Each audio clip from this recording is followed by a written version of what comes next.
Hello, my friends. Welcome. I'm glad you're here. It's been a while since I've seen you, a few days anyway. Let me know how you're doing. We are at UFC 285, and I am 138 MMA, and I'm going to break down the whole gosh darn card for you. So that's what we're going to do today. I'm going to cover every single fight on the card, prelims up to the main event, everything that you need to know. Give you the breakdown, the analysis, the prediction, everything, maybe even allude to a couple of props that I like. But that's what we're going to do in this video. Now, if you are new to the channel, hey, welcome. I'm sure glad that you found this video. And if you're a returning viewer, welcome back. It's always good to see you. All those regulars down in the comments, I sure appreciate you guys dropping those comments, telling me your picks, giving me your insight. What are you playing? What odds do you like? I love it. I appreciate it every time you do it. Also, last thing, you can find me on Twitter and Tapology at 138MMA. Go figure, that's the name, so that's how you can find me. I am there, and you can follow all my stuff there. So, see you guys on the first fight after this. Ladies and gentlemen, boys and girls, children of all ages, 138 MMA proudly brings to you the hottest picks in the world! In addition to the card in the lightweight division, we have Loik Radzhabov. I don't know if that's how you say that, but he's taking on Esteban Ribovics. I think is how you say that. The names here is a tough one for me. Bear with me. This was a late addition to the card. I didn't spend a ton of time trying to practice my pronunciation, so sorry about it. Anyway, for Ribovics, I'm going to go with Ribovics. He's undefeated, 11-0, 5-0 in his last 5, obviously. But he's fought a pretty low level of competition. His toughest fight would have been that Contender Series matchup. Now, for Radzhabov, he's 3-2 in his last 5 after a pretty decent career over with the PFL. He's done a good job over in PFL. Fought some of the higher level guys, has a couple of good wins over in PFL. And he did that primarily with his wrestling. So this matchup here, we're going to see a guy in Radzhabov who's a pretty good wrestler, decent striking. It's not good. It's not like good. It's not bad. It's decent. It's there. But his wrestling's where he does his best. But he's fought a very high level of competition in comparison to Ribovics. Now for Ribovics, I keep going back and forth. Sorry guys. He's a finisher with a lot of KO power. We've seen it. He's never actually made it to a decision. He's finished everybody. Lately, it's been via KO. Early in his career, a lot of submissions. Grappling looked good against the lower level guys, but now he's been knocking guys dead. So that's what he does. Power in the hands. But like I said, he hasn't really fought anybody that's that good. On the other hand, we've got a short notice fight here. So stepping in on short notice, Ribovics was going to fight somebody else, Kirk, I believe. And so in steps Radzhabov. So cardio concerns there. We've seen him kind of gas out before, but not to the point where you're like, man, this guy's like dead in the water. But he's been, a little tired. Doing short notice, that's going to be tough for him. Now, for me, how do I see this fight going?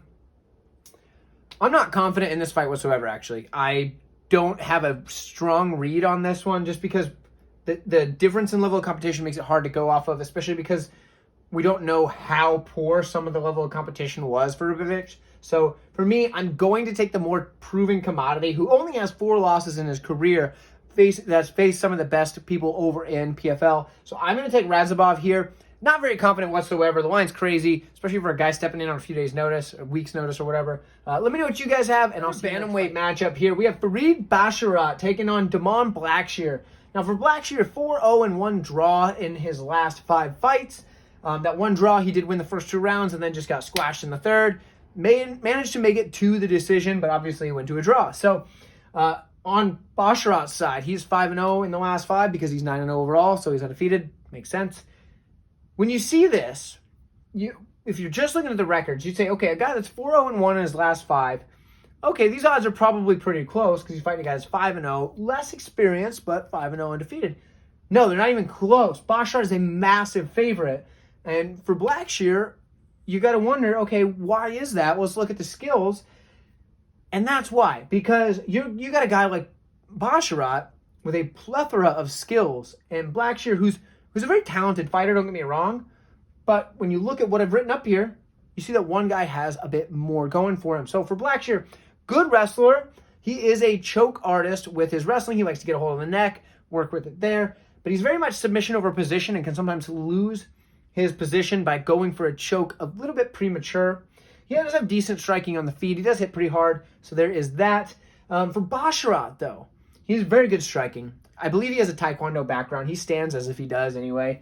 He does have good volume. He attacks all levels, primarily with kicks, but he does attack all levels. He's good at mixing in his wrestling, mixes in the takedowns with his strikes. When you least expect it, he'll hit you with a takedown out of nowhere. And when he gets you in the grappling department, he does have very good top control. For me, this matchup is very cut and dry. Basharat is the better fighter pretty much everywhere. I would say everywhere. Blackshear is not a bad fighter, though. So, does he have a shot? Yeah, but it's slim. I think Basharat is safe for parlays. I think he's going to get the win here. I do think Basharat is a pretty good bet, especially if you got him a little bit earlier before the odds just got to whatever they're minus like 500 and something or another. Basharat's way too inflated now to play him straight because you don't win anything, but I do think Basharat's the winner here. Let me know what you guys think. And I'll find ourselves in the women's strawweight division where Tabbitha Ricci taking on Jessica Penne. So in this one here, for Ricci, she's 4-1 in her last 5 fights. Her only loss in her career is actually a short notice fight up at flyweight. So, it is what it is. She's still undefeated at 115. For Penne, she's 2-3 in her last 5. She's reaching kind of the end stages of her career. Kind of thought she was going to retire after her last loss, but she didn't. So here she is. She's ready to try to bounce back against Tabbitha Ricci. If Penne can actually get the win here, I imagine she'll keep going. If she loses here, I assume she retires. But I could be wrong. So like I said, she's 40 years old. She's taking on the 28-year-old. That is a big gap in age. That's 12 years, if you didn't notice the math there. 12 years, 40 minus 28, 12, math. Anyway, Jessica Penne, she does have a bit of a height and reach advantage, though, and obviously Ricci is just used to that in her career. She's going to be the shorter, less rangy fighter in pretty much every fight. But for Penne, she's 5'5" with a 67-inch reach, which is actually a pretty sizable reach. She does have a 5'7" wingspan. But for Tabbitha Ricci, she's 5'1" with a 62-inch reach. The poor girl is just going to be shorter and not as lanky as just about anybody. So there is that. In this matchup here, Jessica Penne, being the taller, longer fighter, does have decent boxing, and she can get behind her jab and work that to keep Ricci at range. However, Ricci's a fast starter, and she loves a close distance by striking in flurries and backing her opponent up against the cage. So, is Jessica Penne going to be able to stick that jab and move, or is Tabbitha Ricci going to be able to come out there with a flurry of shots, back Penne up against the cage, and then start working that judo, get the takedown off the cage, and use that top pressure, start working that jiu-jitsu. She does have a very large toolbox. She's able to mix in different submissions, different transitions, things that you don't see a lot from the women's strawweight division. She has a lot of those tools there. Jessica Penne, also very skilled on the ground, but I think she's going to be slightly outmatched by Tabbitha Ricci, maybe a little more than slightly. But Penne is dangerous off of her back. She is that crafty veteran, and she is good in the scrambles. She often can get back to her feet in a scramble, start working that boxing again. And like I said, she does a decent boxing, and I think in this matchup, that's her best path, is to try to work behind that jab. But that said, I think Tabbitha Ricci gets this one won. She has this in the bag, I do believe. She is the better fighter overall. I had a big bet on her the first time that these two were going to fight. In fact, way too big of a bet, but I had a big bet on her then. Now the odds are a little bit wild. I do think she's safe for parlays, though. Tabbitha Ricci should get this done. I don't think Penne is going to submit Ricci off her back, and I don't think that she's going to be able to work behind the jab for all 3 rounds. And I do think Ricci is going to be able to get on top and score some serious points by pounding Penne's face in and maybe even seeking some submission. So for me, the pick is Ricci. Haven't decided if I like the over-under yet, so let me know your opinion, and I'll see you guys in the weight division. We have a couple of prospects duking it out. We have Saaiman, who is undefeated so far in his career, 7-0. 5-0 in the last 5, obviously. Martinez, who's only had 1 hiccup in his last 5 fights. He's 4-1. Now, he does have a bit of a reach and height advantage, so Martinez is 5'10 with a 70-inch reach, as opposed to the 5'8", 67-inch reach of Saaiman. Let's break down this fight here. So we have striking on the Saaiman side. He's a good striker. He does use the leg kicks well to accumulate damage, as well as set up the hands. So he'll start working those leg kicks early in the fight, continue through all 3 rounds, working those leg kicks, using that to set those hands and slow down the opponent, slow their movement. He does have pretty good volume. I do like that. The one red flag to me is that he's open for the counter, especially when he goes in and starts throwing a barrage. Now, I don't know if you guys have ever done any sort of, focus mitt work or anything like that, but something I see, when I'm holding the focus mitts for my partner here, and we're working combinations or whatever, and as they start to get into a little bit more, they start throwing hooks, particularly the lead hook, and when they do it, that rear hand just drops down. That rear hand comes down. It's just like for some reason they want to pull it down. I know this is an exaggerated movement that I'm doing, but it's a thing. When in reality, you want to keep that hand up so the counter shot's not there. Well, what Saaiman does, instead of just dropping the one hand, he'll often start just swinging his hooks from his hips, looking for the kill, which is great because it's worked out for him so far, like I said. But he's open for the counter when he does that. And he's going up against a guy in Martinez, who, I'm going to point this out, is a solid boxer with real power and is good with the counter. For Martinez, that's his biggest path here is that counter. If he can land that counter shot on Saaiman, whether he wins by a knockout or just drops him a couple of times in the fight, he could swing the rounds, swing the judges, get a couple of rounds doing that. So for Saaiman, he really needs to keep those hands up. He probably won't, but he needs to keep those hands up or maybe take this fight to the mat because here what we have, he's a decent wrestler. He will mix his takedowns in with his strikes, uses to mix things up. He is good in the scrambles. And we have a so-so grappler over on the side of Martinez. So for Martinez, he mostly just wants to get back to his feet. He's not horrible in his jiu-jitsu or anything like that. He really just wants to get back to his feet and start working that boxing because that's where he feels most comfortable. And that's probably his best path to victory, especially in this fight. So it makes sense. I'm not super thrilled with his grappling. But one thing I am interested in is that Martinez has shown the ability to rally late, whether that be in the round or whether that be in the fight, whether he needs to go win the third round or win the fight, or it's the end of a round and he's down that round. He knows he needs to do something big, get a knockdown, something like that. He's shown that ability in his fight. So in this matchup here, we have Saaiman, who's a massive favorite, like minus 300 maybe, give or take. And Martinez is getting kind of overlooked here because we got the shiny new toy over here at 7-0 who's beating everybody, but he hasn't looked the level that I would want someone to be for minus 300 or even minus 250 or whatever. I'm going to take Martinez here because I think he can land at enough counter shots to either win the rounds or get the knockout over Saaiman. I do think the counter's there. Every fight that I watch from Cameron Saaiman, even though he's winning those fights, his hands are just down and he's open for the counter, and for whatever reason his opponent's just not throwing. I don't know, but Martinez is most likely going to throw back. So I'm picking Martinez. Gonna play a small bet on him probably, but I haven't. You know what? After I'm done recording this, I'm gonna play a small bet on him. Let's put it that way. I'll see you guys in the next fight. Let me know what you got. At welterweight here with Song Kenan taking on Ian Machado Garry. For Garry, he's 5-0 in his last 5 because he's 10-0 overall, so that makes sense. For Song, he is 3-2 in his last 5 fights. Hasn't really fought in a while. Coming off a pretty rough knockout loss. Took some time. Hopefully that chin is holding up. As you see, I do have a question mark next to chin because we don't really know. But he did take a pretty rough knockout loss his last time out. Now, there is a bit of a height and reach discrepancy here. Garry is 6'3" with a 74-inch reach as opposed to 6 foot with a 71.5-inch reach. And why is that important? Well, because Song is pretty much exclusively a striker, but he does have very powerful striking. Now, that means that if his game plan is to strike with Garry, he's going to want to get inside of that reach and throw those bombs. Well, that's going to be tough because Gary's a heck of a striker in his own right. Now, Garry does have slick striking, good combinations. He's very accurate with his punches. He doesn't just throw a lot of wild stuff.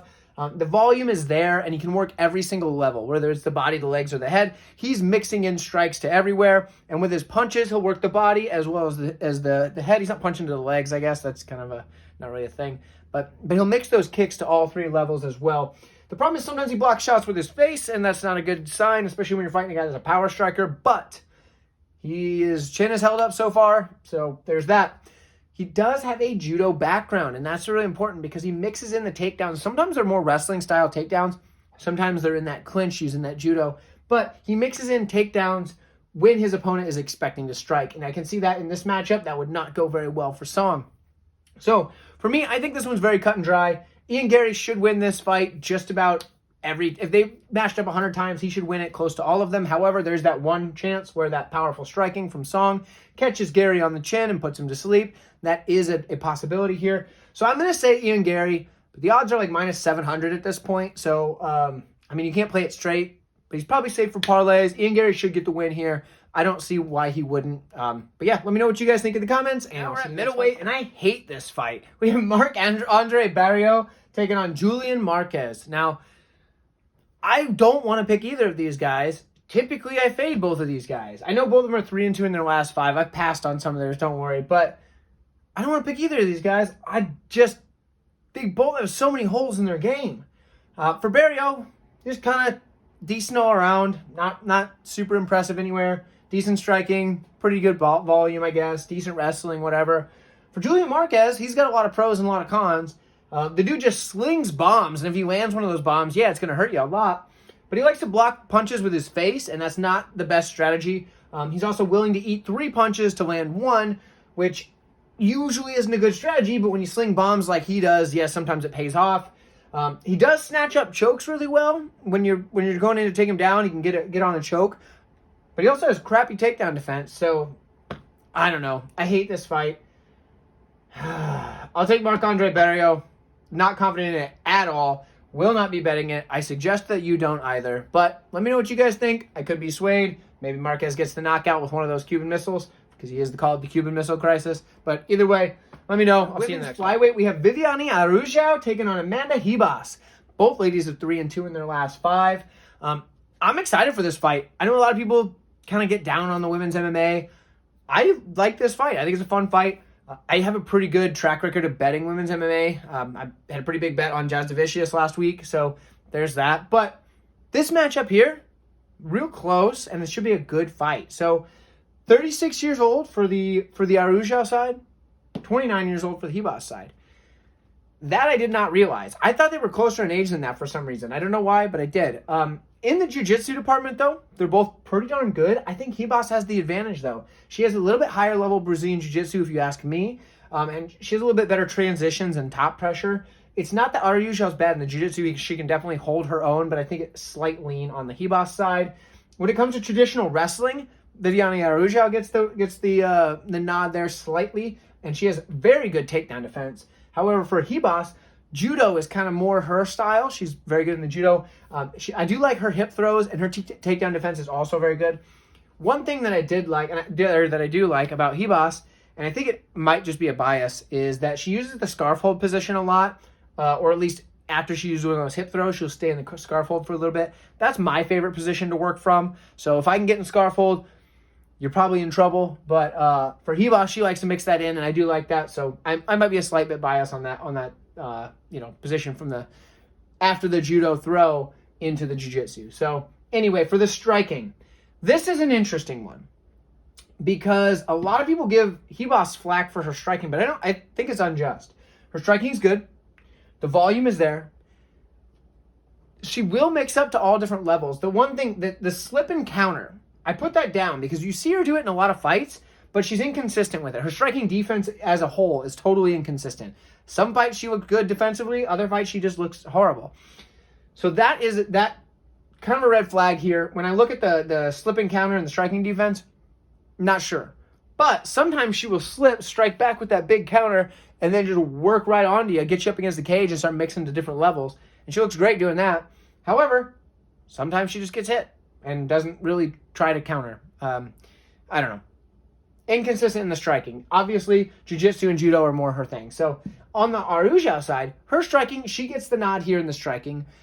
Not by a ton, but she does. She's got good volume, but her power is where it's at, and she's very technical in the striking as well. Her striking defense is also not the best, though. She does it well offensively, just not defensively. So there's that. Striking advantage to Araujo. Slight in the grappling department to Ribas. We've got two other things to bring up. One is the cardio, and one is the size. So Ribas is a bit undersized at flyweight. She's not massively undersized to the point that she'll just get ragdolled, but she is a bit undersized, and that does play a role when you're going up against somebody that has the power of Araujo. However, the cardio is much in favor of Ribas, whereas Araujo starts to fade as fights go on. She has looked okay lately. Her last fight, she did look pretty good in the cardio department. But Ribas always looks good in cardio, so I don't think that's a problem. So for me, in this matchup, when I look at these two, Ribas is currently a slight favorite. I believe it was a pick'em odds most of the time out. I'm going to slightly lean the Ribas side. Haven't bet it yet. Don't know that I'm going to bet it, but I might because of the cardio. That's what gives me this pick. So, first round, both of these ladies are good. Both of these ladies have a real shot at winning that first round. But every round there to follow, the second and the third, obviously, gets like a slight handicap towards Ribas because Araujo's cardio is probably just going to be fading just a little bit more than Ribas. So I'm going to lean Ribas. I think she's got the better chance to get a decision, especially better chance of winning the third round. So she's got to pick up one or two in the earlier rounds, whatever. So I'm taking Ribas. Let me know what you guys have, and I'll see you next time. At middleweight, we have Derek Brunson taking on Dricus du Plessis. Now, in this matchup, I'm going to say that this is the one where this is the last one I came to my conclusion on, my final pick. This was the one that was the hardest for me to actually make that pick because initially when I saw that the odds came out, and I saw Derek Brunson as an underdog, I thought that was crazy because when I read that this fight was going to happen, I thought Brunson was going to be a favorite for sure.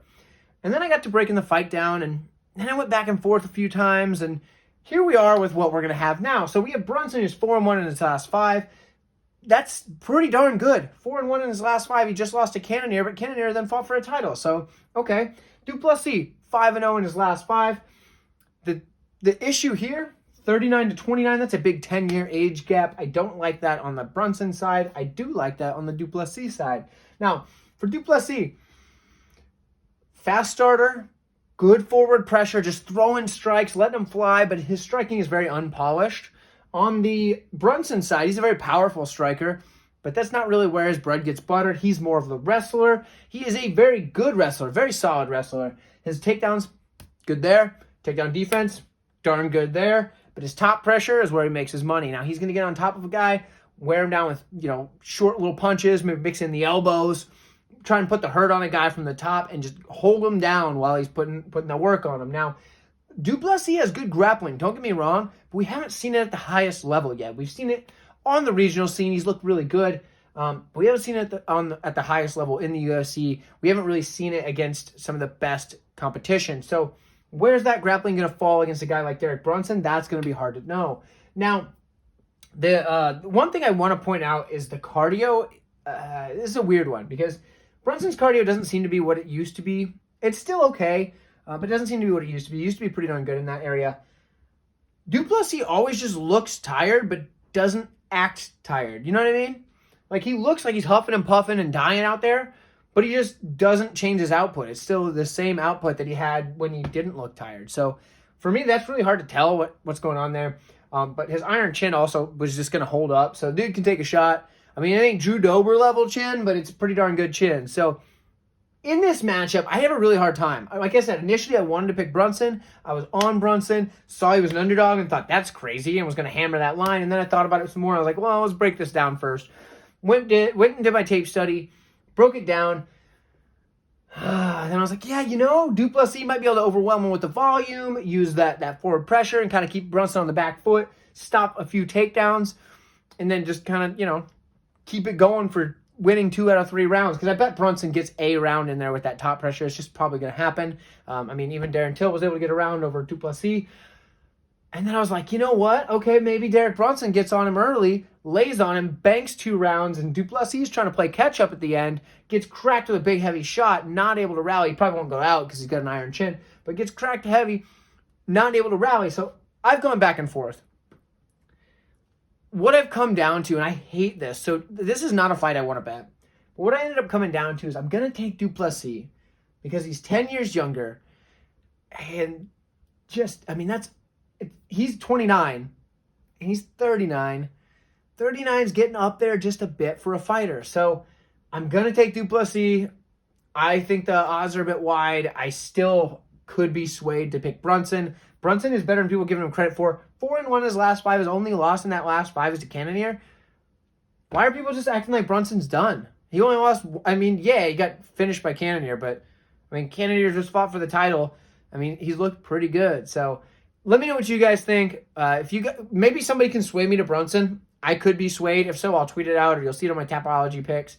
But either way, let me know, and I'll see you next time. Bantamweight matchup here between Cody Garbrandt and Trevin Jones. But if you made it this far in this video and you're finding it very helpful and you're enjoying this, maybe subscribe to this video so you can find the rest of my videos as they come out. Keep up on all my full card breakdowns. And while you're doing that, go ahead and like the video. I do appreciate that very much. It shows me that you appreciate the content that I'm doing. And, you know, it helps the video get out to more people, because if the video gets out to more people, I can keep doing this. So anyway, let's get into this fight. So here we are. Trevin Jones. He is 1-3 and 1 no contest in his last 5 fights.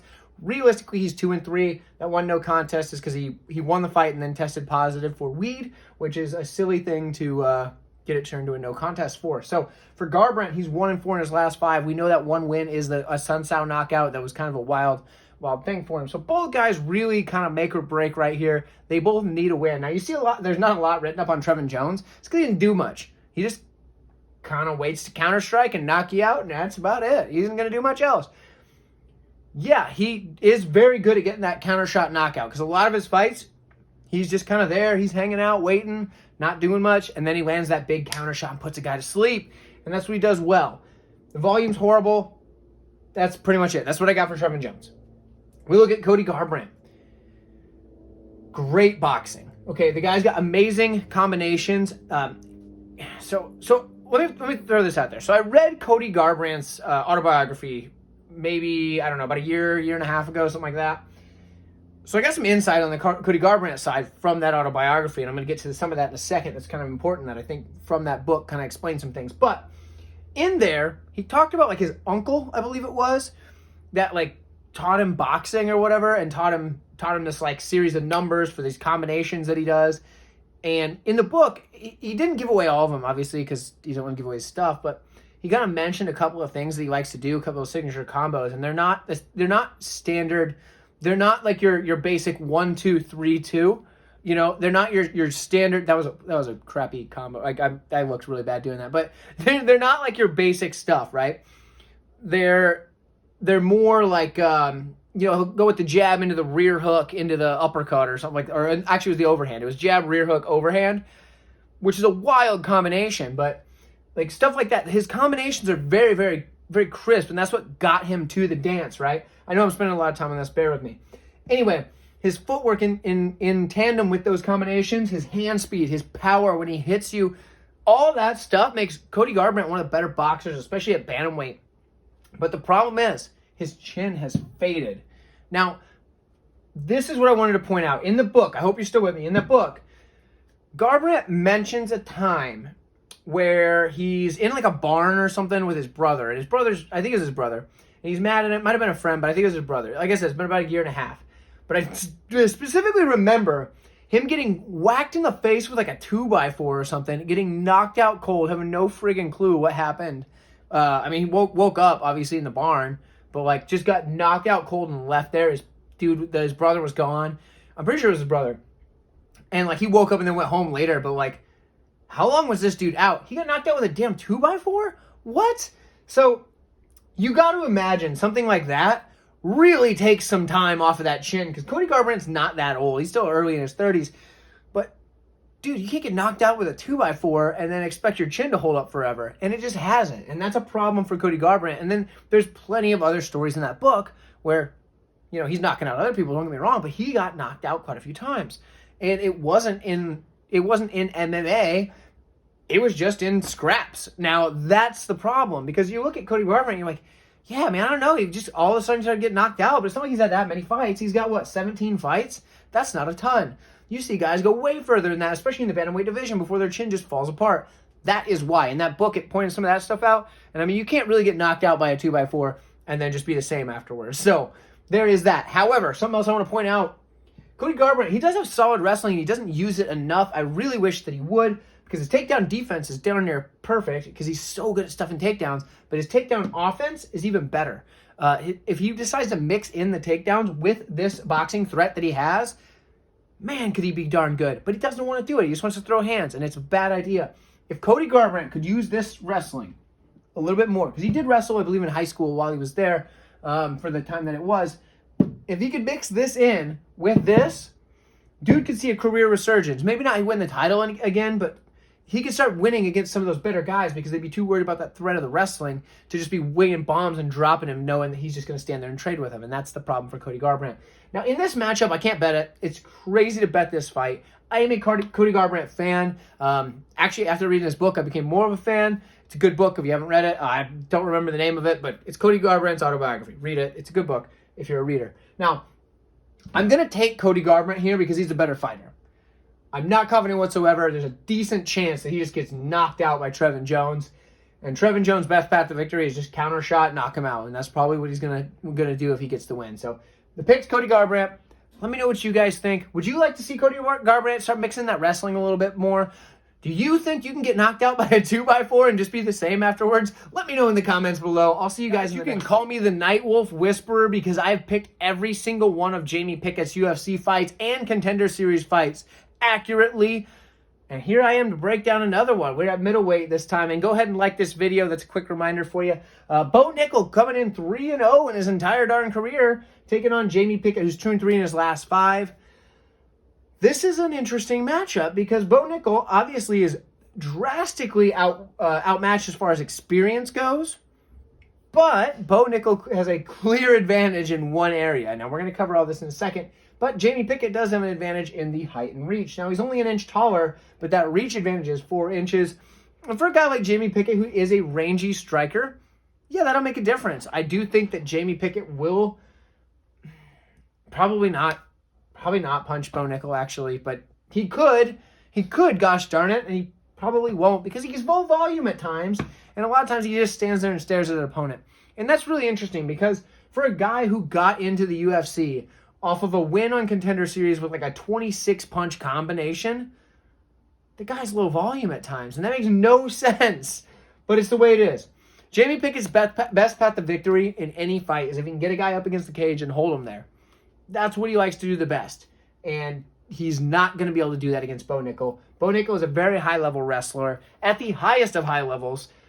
Pretty close to anyway. I mean, he's not Triple C by any means, but he's very close in the level of wrestling. He's darn good in the wrestling department. Excellent takedowns, and that threat of that takedown sets up his striking very well. We saw it in his fight against Beard, where he goes to shoot the takedown and then comes over the top. But he gets in deep on that takedown attempt so that even if the strike doesn't just flatten Beard, he's able to still get those legs because he got so deep on that takedown so fast.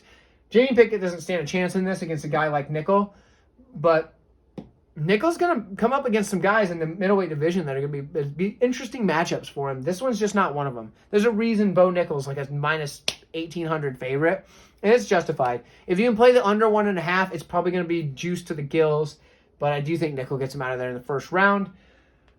Yeah, I'm the Nightwolf Whisperer. If I get this one right, I think it's a perfect one in Jamie Pickett's UFC career because I don't think he's going to be around after this. So let me know what you guys think, and I'll see you in the next fight. We have Mateusz Gamrot stepping in on short notice to take on Jalen Turner. Jalen Turner 5-0 in his last 5 fights. Gamrot 4-1. I thought he was 3-2. I thought Sarukian beat him, but fight me over it, whatever you want. Gamrot got the win on the paper, so that's what we're going to go with. So in this matchup here, like I said, short notice for Gamrot stepping in to face Jalen Turner after Dan Hooker was out injured. Broke his hand, it sounds like. Interesting in the height and reach department because Jalen Turner has a pretty big height and reach advantage over everybody. He is 6'3" with a 75.5-inch reach. And he's going up against Gamrot, who's not even really short for the division, but 5'10" with a 70.5-inch reach. So pretty big height and reach advantage for Jalen Turner. There's nothing new there. We knew that was coming. This matchup's going to be interesting because Jalen Turner, he starts pretty quick. He's a darn good striker, and he uses his height to control the range. So he keeps you at his long-range attacks with his straight punches, his kicks, whatever. He keeps you at that range, so it's hard to close that gap. He also has good volume, and the power is real. When he hits you, he can put your lights out. His grappling, darn good grappling as well, and the front chokes are where it's at. He slips in that choke when you try to take him down, and then you're in trouble. He is, like I said, a very tall, rangy fighter. So for Gamrot here, he's going to have to come across that range. And to cross that range, he's going into the danger zone. But he's well equipped for it because the guy puts on a good pace. He starts out strong, keeps that pace through a fight, but his wrestling is very, very strong. Gets that ground and pound going to set up the submission. Now, here's the problem, though. He does struggle to hold people down, and I think a lot of it is because he starts getting a little excited with the ground and pound, lets him up. But the volume of his takedowns make up for it because he just shoots takedowns relentlessly. He'll get you down, you get back up. He'll get you down and get you back up. Maybe 3 times in a round. That's way too many times to be taking people down, but his cardio holds up because Gamrot's got pretty good cardio. The thing is, he also has decent boxing. Now, in this matchup, I don't think he wants to strike. That'd be a horrible idea to strike against Jalen Turner when you have that big of a disadvantage in the reach. But the threat of the takedown does set up the hand, so I won't be surprised if he throws a little bit of boxing combination here and there, especially off of a fake takedown. The problem for Gambart, his striking defense is not always there. We saw Tsarukyan drop him with that spinning back fist that apparently just didn't mean anything in that matchup. I don't know why, because dropped him, but either way. We've seen him get hit quite a few times in his fights, but he has a decent enough chin that it holds up. But he's never been hit by someone like Jalen Turner, somebody that just has very, very nasty power on the end of his strikes. But with Gambart, he's going to mix in those leg kicks, use those to kind of work the front leg. And a tall person like Turner, leg kicks are effective. So both guys have their paths to victory here. Gambart getting the takedowns, working those leg kicks.